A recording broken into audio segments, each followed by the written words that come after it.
Oh, man. All right, everybody. Welcome back to the Hampton Roads Real Estate Network. It's another monthly market update time. Drew, brother, has it been a month already? I feel like we just did this. I mean, I feel like we did. But yeah, it's been months past. Months worth of business. Home selling. Here we are. Time flies when you're having fun, right? They say. Yeah, and we certainly are having fun out here in the real estate market. It is heating up. We're in our spring season. It's officially kicked off like we talked about last month. April is kind of the traditional starting line for the spring market. So here it is, and things are firing off. So we're going to go ahead and jump right into it and get into the topics of the day. Like always, we're going to start with our local market, go through our mortgage rate updates, any notable news we're going to bring out to you. So we're going to go ahead and start. All right.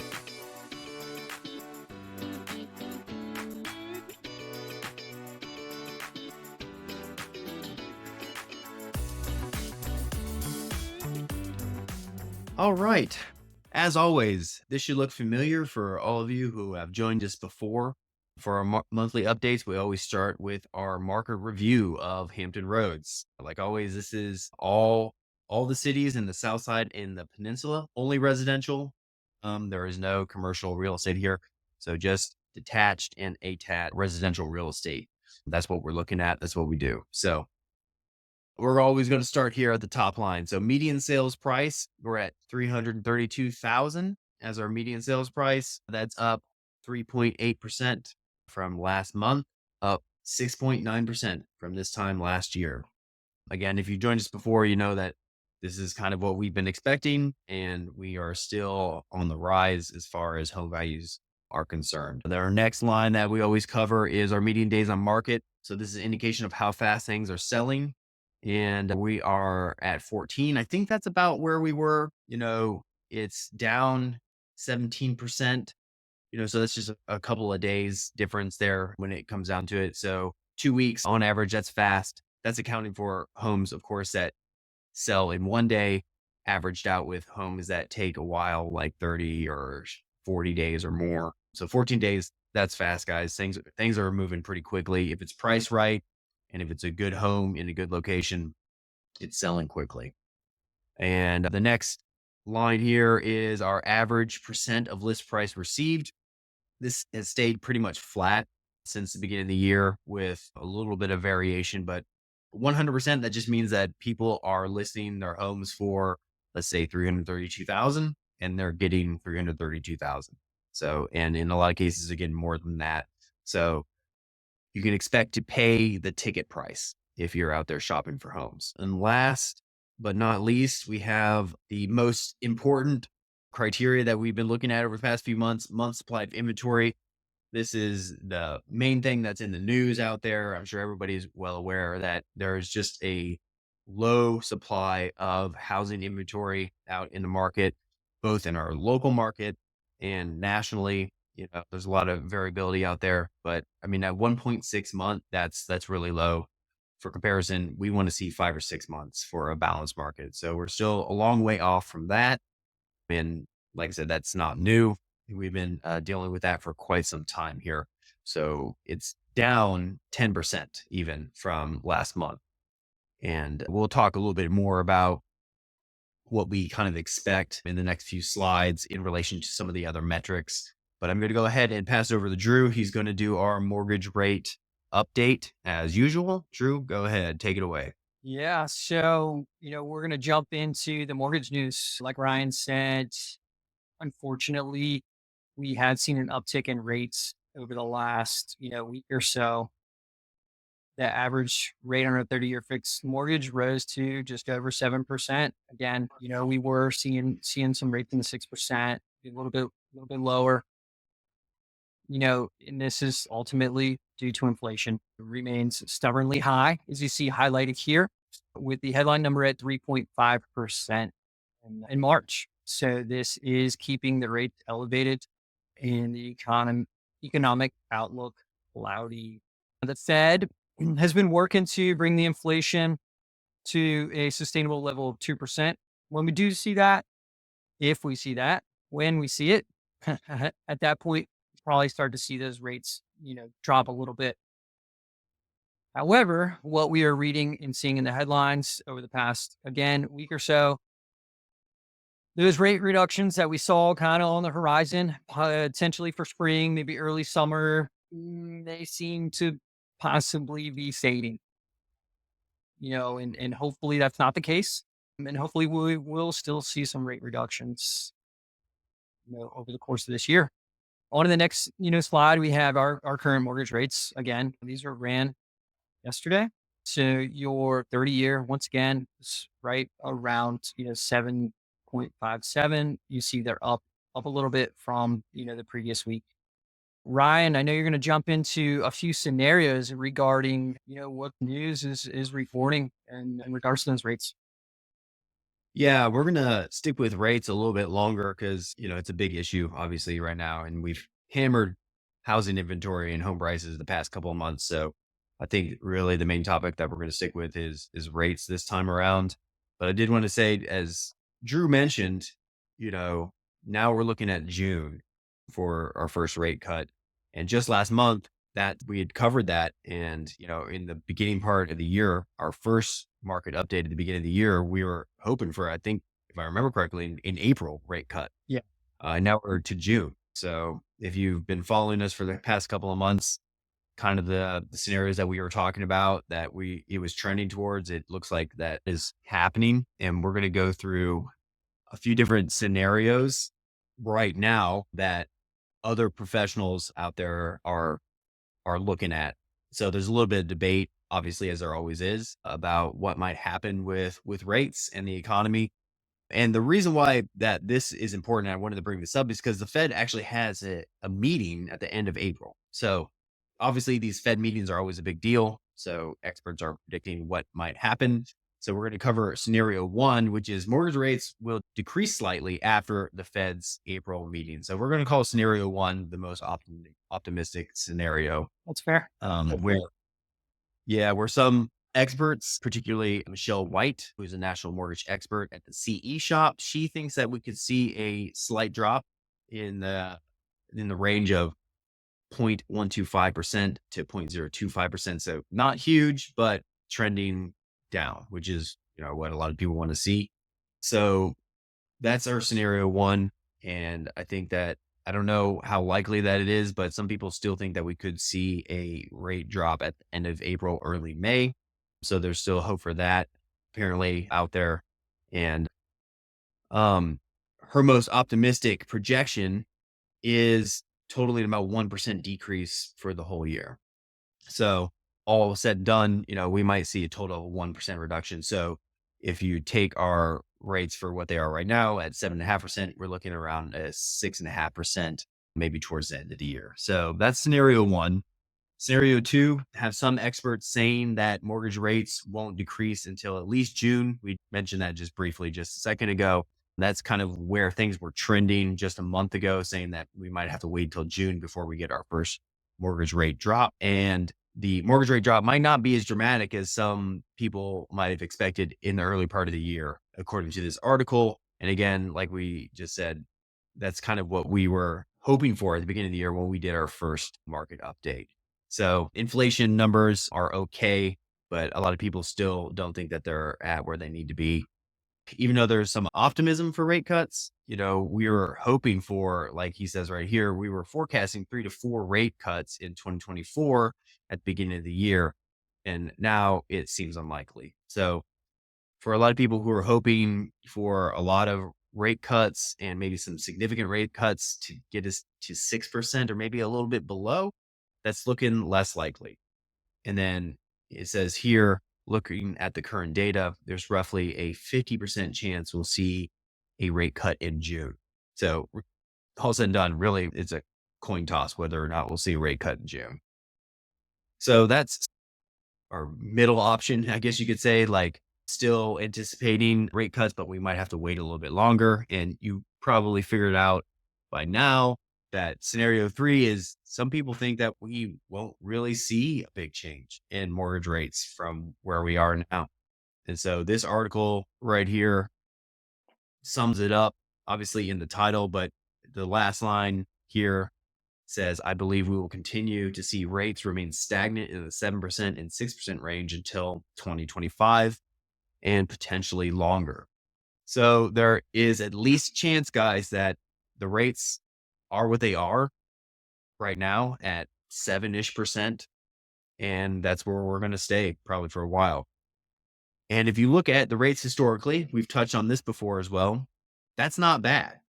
The problem is just a few years ago, we had rates at 3 and 4%, sub 5% for a couple of years. You know, relative to recent history, the 7% doesn't look so great. Historically, though, that looks fine. The problem comes in is with housing inventory issues. So another thing I wanted to point out too, the difference between scenario 3 and scenario 1 isn't that big of a difference. Even the most optimistic scenario is hoping for a rate reduction of 1% throughout the whole year. And the scenario 3 where they, don't think it's hardly going to budge, they probably mean that it's probably going to be more around 7%. But, this guy says it could be stagnant in the 7 and 6% range. Now, maybe he means the upper sixes. It doesn't say specifically. But as you can see, like we're still talking about less than a 1% change even between the two scenarios. So obviously, rates dropping even a little bit is good for a lot of people. So we do hope for that. But I think the big takeaway from these three scenarios is that we are going to probably be in this ballpark for quite some time. Okay. And the last thing I wanted to touch on here for my part of the rate presentation is we are right now currently in this snapshot window here on the right side of this graph. So what this graph is highlighting is there have been several periods of rapid rate increase of at least 0.5% multiple times throughout last year, 2023. And it hasn't really happened since the end of 2023, where we started seeing a decrease in rates. But right now, in this moment of time, we're in one of those periods of rapid increase. So obviously, it's not great timing with the start of the selling season. You could think of it that way. But another way you could think of it is if you look at all these windows here where you had these rapid increases, on the tail end of them, they did end up going down rather quickly, relatively quickly, maybe over the course of a month or so. And so maybe we see the same thing happen at the end of this increase. Don't know where this increase is going to stop, but it looks like we could expect a natural drop off of rates after this happens. And according to some projections, maybe at the end of this month or maybe in June, we start seeing those decreases. Seeing a little bit of a decrease does seem likely when you look at this graph and you look at the recent history of rates. Okay. So, Drew, I'm going to pass it over to you so you can kind of wrap it up for us and kind of pull the main topics together and just take it away for us. Yeah, so here's an article that we found by Housing Wire, and the link's down there below. So I wanted to kind of point out, on average, what we may see when mortgage rates rise. And this is going to vary from market to market. Markets can be totally different, 30 minutes down the road, 45 minutes down the road, wherever it may be. But nationwide as a whole, this is gonna kind of key in on an average real estate market when rates jump. Keep in mind, our inventory level here locally is 1.6 months. And a normal market is about 6 months of inventory. So once again, this article may not be, tied to our local market, but as a whole, the rates rise and we'll see a slowdown in real estate transactions. And maybe that can bring the inventory up a little bit. When the rates dip, that will ignite the market. We'll see more buyers enter the market. Now, if no more inventory hits the market, we have all the buyer demand, that 1.6 months is going to get gobbled up pretty quick. However, generally, the rates drop we usually see some sellers come into the market as well. So that inventory should hopefully raise as interest rates potentially drop. Now we don't know when that's going to happen, as we both just highlighted on. Those rate reductions are kind of fading on the horizon. But generally, rates rise, the supply can increase. We can see softening potentially in pricing sometimes. As mortgage rates rise, inventory rises. Or to put it another way, demand slows. You know, I will say that if it can potentially be a good time for some folks to make a purchase. You have to get out of the realm of, oh, it's a higher interest rate. I'm gonna wait to make a purchase. Well, so is everybody else. And I don't know about you, Ryan, but I've written several offers over the last few weeks, and properties are having 10 plus offers on one property. Unfortunately, Yep. It's so competitive. I'm representing a client right now, and we wrote an offer, a few days ago, and we were extremely aggressive in our offer, significantly over asking price. And somebody else came in tens of thousands of dollars over the asking price, tens of thousands of dollars. And, that's what we're seeing in our local market. Once again, every market is going to be different, but our inventory, our local market is 1.6 months. Highlighted down here in this article, it is important to note that we don't see any signs in the data of a major home price crash. So we want to reiterate everything that we see, the good, the bad, and the ugly. Again, interest rates on the rise, that's not that great to report this month, of course, but there is an upside to it for some folks because once again, the folks that I'm representing right now, if the interest rates rise and some other, potential buyers are dropping out of the market waiting for the interest rates to drop, hey, there might be more inventory and more options for my particular buyer at this time, essentially. So you always have to look at it on all sides of the playing field here. We are still seeing that lock-in effect. People, as Ryan mentioned, we did see interest rates over the past few years that were 3 to 5%. I've seen folks with sub 3% interest rates. That's great. Those people are locked in and they have, some of them have no need to move. They don't need to upsize. They don't need to relocate for work. So they're going to stay in that home with that peachy 2.25 interest rate. I don't blame them. But until they have a life circumstance and maybe they need to get their child to a different school district, or they're having an addition to their family, growing family, and they need to upsize, they're just going to sit tight. The median price of homes in contract is 399,000, which means that the homes that sell in April and May will be 5% higher than in 2023. That goes in line with, some of our previous market updates over the past several months. We are seeing, essentially your average increase in property value is 3 to 5% annually in a normal market. So, that data still is consistent. If you purchase, let's say now, you wait till, the end of the year, this time next year, you're going to pay 5% more. Um, and it's just in the data. So, Ryan, Yeah. what do you have to say about all this?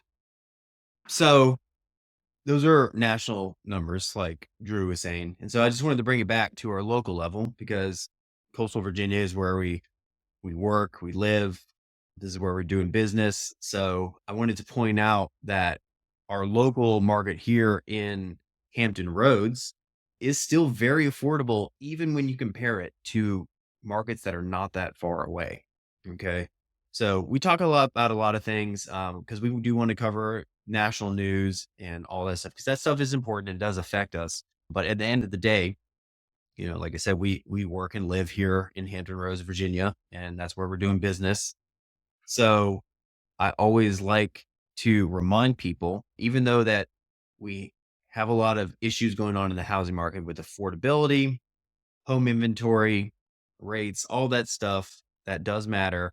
But at the end of the day, Hampton Roads is still an affordable place to live as far as cost of living goes and as far as housing prices. So the median price here, like we mentioned in the first slide, um, is about $70,000 less than the median prices in Richmond. It's even $70,000 less in the national um, median, which Drew just mentioned was 399, right? So that's right in line with that. And it's even $170,000 less than the markets in Arlington, Alexandria, and Washington, D.C., a little farther north, but not that far away, right? It's coastal living, which tends to be more pricey, right? But it's very cheap compared to other markets. And of course, yeah, I mean, we don't even have to say it's way cheaper than some national markets like California. We don't even need to, get into that. We know how expensive some markets like that are. And of course, we're way cheaper than that. But even if you just are looking at our most immediate neighbors to the north and a little bit to the west out in Richmond, we're pretty affordable. So if you're looking to buy a home in this area, it could be worse. Is what I'm saying. You could be living in some more expensive markets, right? Ryan, it's hard for, us natives that have lived here all of our lives to look at it that way. It really is. But, Yeah, the broad picture, the country as a whole, everything has increased in value. I mean, they're not making any more land, right? Earth's only but so big. You know, we that's are what I having hear. It could possibly be flat, I hear, but they're still not making any more land, even if it is flat. yeah, right. I mean, our we don't have any new construction really locally in, here in Virginia Beach. You need to go further out, Suffolk, maybe south, just across the border in North Carolina. It's, only 30, 45 minutes from, central Virginia Beach. So, that's where the growth is right now. You're having to, push out. You get a little bit more for your money Mhm. in those places. You'll see some of that new construction, but at the end Right. of the day, you're still somewhat close to the coast. We are, as Ryan mentioned, 70,000 less than the median sales price, compared to some of our, markets that are just north of us.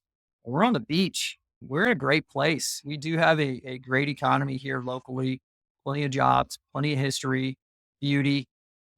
I Yeah. love it here. The local economy here is doing really well. The shipyards, obviously, the strong military presence, a lot of support system built around that, like healthcare, tourism, of course. So this is a good place to live. Of course, we're biased. We live here, but even if you look at the stats, it bears that out. It's not just an opinion. It is actually a fact. This is affordable place to live, and it's a good place to live as far, when you consider all these other things. So, um, in summary, for this market update this month, I just wanted to point out a few things. Affordability is an issue. We're not going to beat around the bush on that. And I know a lot of people are struggling with affordability There's in a lot of different ways. But relative to other markets, like we just said, coastal Virginia is still beating other local markets nearby in regards to home values. So that is a positive, right? Um, and I just wanted to make sure that we did mention that in our takeaway here for this month. Point number two, steady or rising mortgage rates will potentially thin out the competition and increase housing supply relative, to still low inventory, but still increase it a little bit this buying season. Like right now, like we said, we're in April, we're in the start of the buying selling season historically. And because the timing of these mortgage rates increasing and at the very least not decreasing could make it advantageous for some people, like Drew was saying. If you're in the market, you want to buy, and I know we've harped on this before, but at the beginning of the year, especially, we're like, hey guys, if it gets down to 6% or less, expect a crazy buying season. Well, we're not at that point right now. At this point in time, in this buying season right now, we might actually see a softening of the market just a little bit. We're still, like we said, we're still 14 days on market on average, which means that it's things are selling quick. But if you're in the market right now and the rates are comfortable for you and you can buy and you don't need them to drop, then it's advantageous for those buyers. And then the third point is overall inventory will continue to support steadily increasing home values in the near future. This is not new. We've been talking about this for the past few months, but it is a good point to always bring up when we can. because I haven't heard too many rumblings from people about housing market crashes. I know me and Drew actually talked to somebody recently at an open house who was banging that drum. So that that talk is still out there, but we're just not seeing that evidence right now to You support those fears. Yeah, and Ryan and I always say we don't have a crystal ball, right?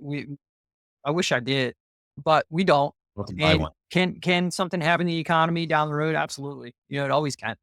However, let's go back to this mortgage rate increase over the last couple weeks. Let's, look at the glass is half full. People are always buying. People are always applying for mortgages, and people are always telling, yes, there might be some slower times due to some certain circumstances, but things are still moving. I mean, like I said, I just wrote an offer a few days ago that had 12 offers. We were number 12, and it's not slowing down, not where we are. Yeah. And ultimately, what this does, as I mentioned, somebody overbid a property by $40,000. That's great for their neighbors that are going to go sell here in the next, couple months because their home Yeah. values just, Someone's gonna be happy about that. yeah, I mean, their home values just drastically increased. It's not great Yep. for the, person that might have to buy that house, but, you know, they just It set the new bar, and it's just gonna keep going just as all these articles have said, the next home, the next month, it's just gonna keep rising. So, we're always here for you guys. We're here for any questions, however we can guide you through the process. We're a phone call away. Just happy to be here, happy to provide the info. Yeah, man. Well, I appreciate your time, Drew. Like Drew just said, we're out there, we're working it, we're living it, So if you have any questions, reach out to us on social media. Our information is going to be here at the end of the video. So shoot us a message, give us a call. Conversations are free, guys. We won't charge you, I promise. We won't send you a bill in the mail just for us picking up the phone. But until next time, we will see you next month. See you out there. Have a good one.